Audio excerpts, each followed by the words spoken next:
Hola a todos, ¿listos para una buena dosis de misterio y terror? Abróchense los cinturones porque hoy nos adentramos en el mundo de las leyendas escalofriantes. Prepárense para cuestionar dónde termina la realidad y empieza lo paranormal. Exacto. Nos sumergimos en Leyendas Escalofriantes, una colección de relatos que nos hará dudar de todo. Y para añadir un toque extra de misterio, Ajá. nos vamos a centrar en una figura que se repite en varias de estas historias. Así. La Dama de Blanco. Ah. Una figura que curiosamente aparece en diversas culturas y épocas, Sí.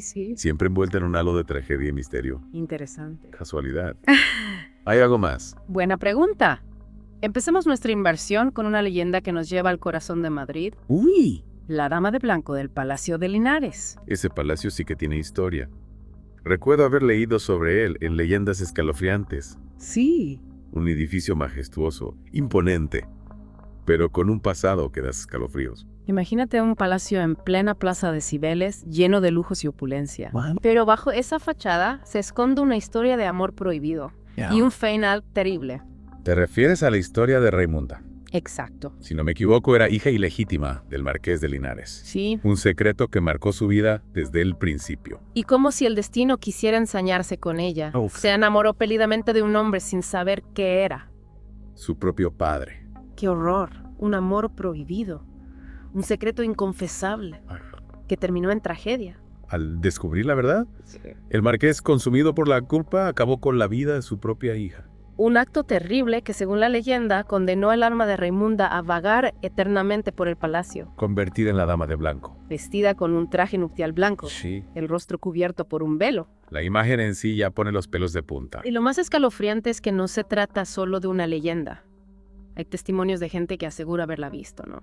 Numerosos relatos de visitantes y trabajadores del Palacio de Linares que hablan de sucesos extraños. ¿Cómo cuáles? Luces que parpadean, escalofríos repentinos, la sensación de ser observados, e incluso algunos afirman haberla visto con sus propios ojos, deslizándose por los pasillos o reflejada en los espejos. No me gustaría encontrarme con ella en un pasillo oscuro. Es curioso cómo la figura de la Dama de Blanco se conecta con la idea de los espíritus inquietos que encontramos en tantas culturas. ¿Por qué crees que este tipo de historias se repite en diferentes lugares y épocas? Quizás sea una forma de explicar lo inexplicable, dar sentido a la muerte y a lo desconocido, o tal vez, como sugieren algunos psicólogos, sea una manifestación de nuestros propios miedos e inseguridades. Tiene sentido. Al fin y al cabo, la muerte es un misterio que nos aterra y nos fascina al mismo tiempo. Pero dejemos por un momento al Palacio de Linares y viajemos a un escenario completamente diferente, aunque igual de inquietante. ¿A dónde? La Interestatal 4 en Florida. Ah, vale. Allí nos encontramos con otra dama de blanco, Sí. pero con una historia aún más enigmática, a diferencia de Raimunda. No hay un nombre ni un pasado concreto que explique su aparición. Es como si su presencia fuera aún más intangible, más etérea. Lo único que parece conectar las diferentes versiones de la leyenda es la niebla, las noches oscuras, esa atmósfera de misterio que envuelve la carretera Sí. y por supuesto el blanco espectral de su vestido. Es cierto. En la mayoría de los relatos, la dama de blanco de la Interestatal 4 aparece entre la niebla, intentando detener a los coches, obligando a los conductores a frenar bruscamente para evitar atropellarla. ¡Qué miedo! Conducir de noche ya es bastante estresante. Imagina encontrarte con esa aparición en medio de la carretera. Sin duda, una experiencia que te dejaría marcado. Totalmente. Es curioso cómo, a pesar de las diferencias en las historias, la figura de la mujer vestida de blanco se repite en ambos casos. ¿Será casualidad? ¿O habrá una razón más profunda? Es interesante esa conexión, ¿verdad? En ambas historias, la dama de blanco está ligada a la muerte, al duelo, un dolor profundo. Exacto. ¿Crees que el color blanco, que normalmente asociamos a la pureza e inocencia, adquiere un significado diferente en el contexto de estas leyendas? Es una posibilidad. El blanco también puede representar el vacío, la ausencia, la pérdida. Quizá por eso se utiliza para representar a estos espíritus que de alguna manera están atrapados entre la vida y la muerte. Y no podemos olvidar el factor psicológico. Conducir de noche, Claro. especialmente con niebla, Sí. ya de por sí genera cierto estrés y ansiedad. En ese estado de alerta es fácil que nuestra mente interprete sombras o luces de forma distorsionada, creando la ilusión de una presencia fantasmal. Totalmente. El miedo puede jugar malas pasadas y hacernos ver cosas que no existen. Pero aún así, Ya. los relatos de la Dama de Blanco de la Interestatal 4 son tan numerosos y persistentes que cuesta descartarlos como simples ilusiones. Quizás haya algo más en juego, algo que escapa a nuestra comprensión racional. Hablando de lugares cargados de misterio, ¿qué te parece si nos adentramos ahora en el cementerio de la Recoleta en Buenos Aires? Un lugar perfecto para seguir explorando el mundo de las leyendas. Allí también nos encontramos con una dama de blanco. Pero con un carácter muy diferente a las que hemos visto hasta ahora. En este caso, la dama de blanco no se asocia al miedo o la venganza, ¿No? sino al consuelo y la protección.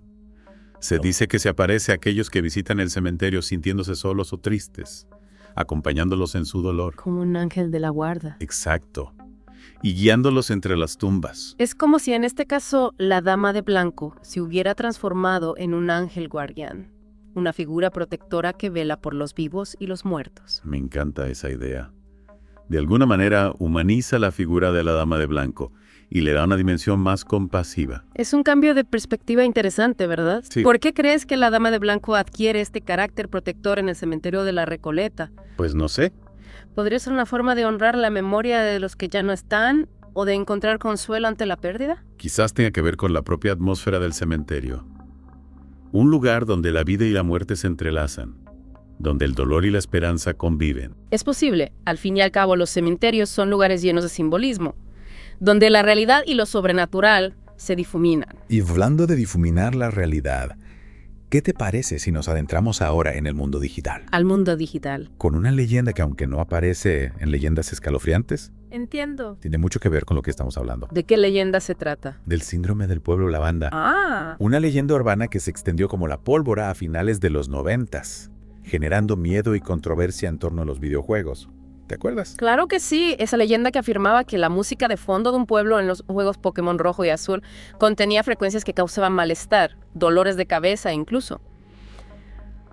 Suicidios en niños. Una historia que, a pesar de no tener ninguna base científica, caló hondo en la sociedad.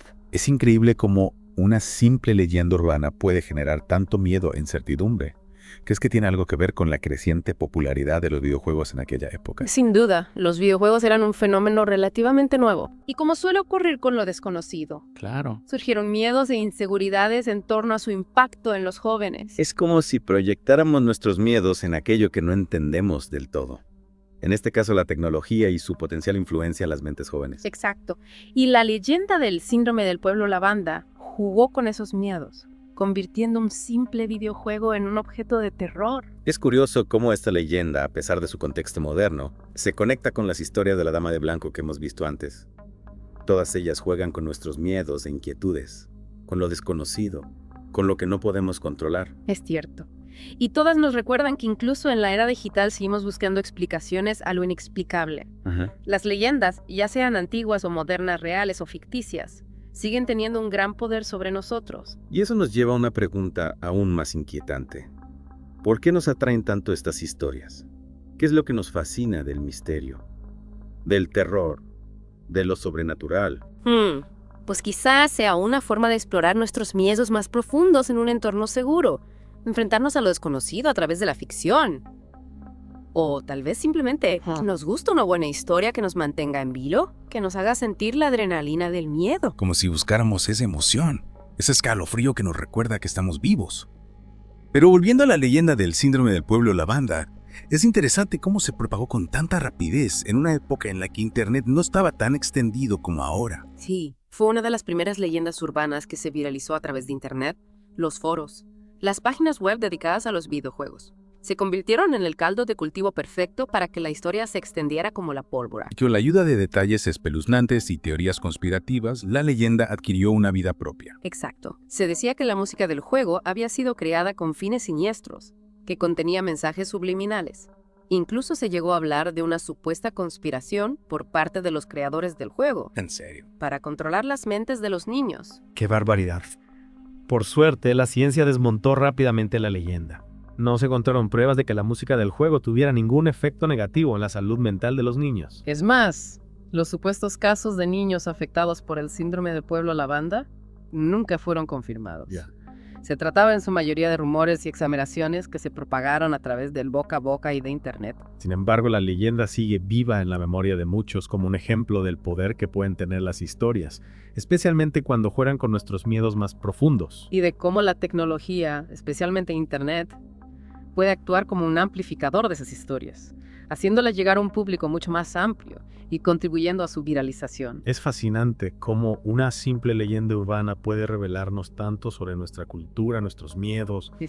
y nuestra relación con la tecnología. Totalmente. Las leyendas, más allá de su valor como entretenimiento, Claro. pueden ser una ventana a nuestra psique colectiva, un espejo que refleja nuestras preocupaciones y obsesiones. Y después de este viaje por el mundo de las leyendas, desde palacios encantados hasta carreteras misteriosas y videojuegos supuestamente malditos, ¿qué conclusiones podemos sacar? Creo que lo más importante es que estas historias son reales o no. Sí. Nos invitan a cuestionar lo que creemos saber, a explorar los límites de la realidad y a aceptar que hay cosas que escapan a nuestra comprensión. Nos recuerdan que el mundo está lleno de misterios y que la imaginación humana es capaz de crear historias que nos fascinan, nos aterrorizan y nos hacen reflexionar. Y también nos muestran que la necesidad de contar historias, de compartir nuestras experiencias y creencias, es algo inherente al ser humano. Desde las leyendas ancestrales que se transmitían de generación en generación alrededor de una hoguera, hasta las historias virales que se propagan por internet a la velocidad de la luz. Totalmente. Las historias nos unen, nos dan un sentido de comunidad. Y nos ayudan a comprender mejor el mundo que nos rodea a nosotros mismos. Así que la próxima vez que escuches una leyenda, no te limites a creerla o a descartarla sin más. Intenta profundizar en ella. Analiza su contexto. Su significado. Y pregúntate, ¿por qué esta historia ha perdurado en el tiempo? ¿Qué es lo que la hace tan atractiva? ¿Qué nos dice sobre nuestros miedos, nuestras creencias, nuestra forma de ver el mundo? Comenta tus conclusiones con nosotros en las redes sociales. Nos encantará leer vuestras reflexiones y seguir explorando juntos el fascinante mundo de las leyendas. Y hablando de leyendas que nos hacen reflexionar, no podemos dejar de mencionar una que, aunque no aparece en leyendas escalofriantes, guarda una curiosa relación con las historias que hemos explorado hoy. Ah, ¿te refieres a? Exacto. La leyenda del síndrome de Slenderman. Un caso que, aunque no se trata de una leyenda sobrenatural en el sentido estricto de la palabra, nos muestra cómo las historias, incluso las ficticias, pueden tener un impacto real en nuestras vidas. Recordemos que Slenderman es un personaje ficticio, creado en un foro de internet como parte de un concurso de Photoshop.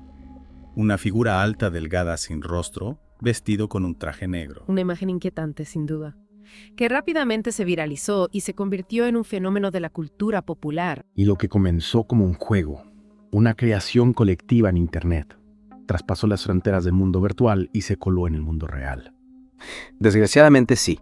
En 2014, 2 niñas de 12 años en Wisconsin, Estados Unidos, apuñalaron a una compañera de clase, alegando que lo hicieron para complacer a Slenderman. Un caso que conmocionó al mundo y que puso de manifiesto el peligro de que la ficción se confunda con la realidad, especialmente en mentes jóvenes e impresionables. Es un recordatorio de que las historias, por muy fantásticas que parezcan, sí, pueden tener un poder enorme sobre nosotros. Pueden influir en nuestras emociones, en nuestros pensamientos e incluso en nuestras acciones. Por eso es tan importante fomentar el pensamiento crítico, la capacidad de discernir entre la ficción y la realidad, y de comprender el impacto que las historias pueden tener en nosotros. Y también nos recuerda la importancia de la responsabilidad a la hora de crear y difundir historias, especialmente aquellas que pueden resultar perturbadoras o que apelan a nuestros miedos más profundos. En definitiva, el caso de Slenderman nos muestra que las leyendas, ya sean antiguas o modernas, sobrenaturales o ficticias, pueden ser mucho más que simples historias para entretenernos o asustarnos. Pueden ser un reflejo de nuestra cultura, de nuestros miedos, de nuestras creencias, y pueden tener un impacto real en nuestras vidas, para bien o para mal. Slenderman no es una criatura sobrenatural como la Dama de Blanco, pero Claro. su historia nos demuestra que el miedo y la fascinación por lo desconocido siguen muy presentes en nuestra cultura, Incluso en la era digital. y que las historias que creamos, incluso las ficticias, pueden tener un impacto real en el mundo que nos rodea. Sin duda. Es un recordatorio de que debemos ser conscientes del poder de las historias y utilizarlas con responsabilidad, tanto al crearlas como al compartirlas. Totalmente. Y también de que la línea entre la ficción y la realidad puede ser muy delgada, especialmente para las mentes jóvenes. El caso de Slenderman nos invita a reflexionar sobre el impacto de las historias en nuestra sociedad y sobre la importancia de fomentar el pensamiento crítico. Y la capacidad de discernir entre lo real y lo imaginario. Y con esta reflexión, creo que podemos dar por concluida nuestra inmersión en el mundo de las leyendas, Sí, ha sido un viaje fascinante, lleno de misterio, terror y Sí. también de mucha reflexión. ¿Verdad? A mí me ha encantado. Es increíble cómo las leyendas, ya sean antiguas o modernas, reales o ficticias, nos siguen cautivando y haciéndonos cuestionar el mundo que nos rodea. Y lo más importante, Nos recuerdan que la imaginación humana no tiene límites, Totalmente. Las leyendas son un reflejo de nuestra creatividad. de nuestra capacidad para soñar Para temer. y para maravillarnos. Exacto. Y con eso, queridos oyentes, nos despedimos. Esperamos que esta inmersión en el mundo de las leyendas os haya resultado tan apasionante como nosotros. Y recordad, mantén la mente abierta, cuestionadlo todo y no dejéis nunca de explorar el mundo con curiosidad. Hasta la próxima inmersión.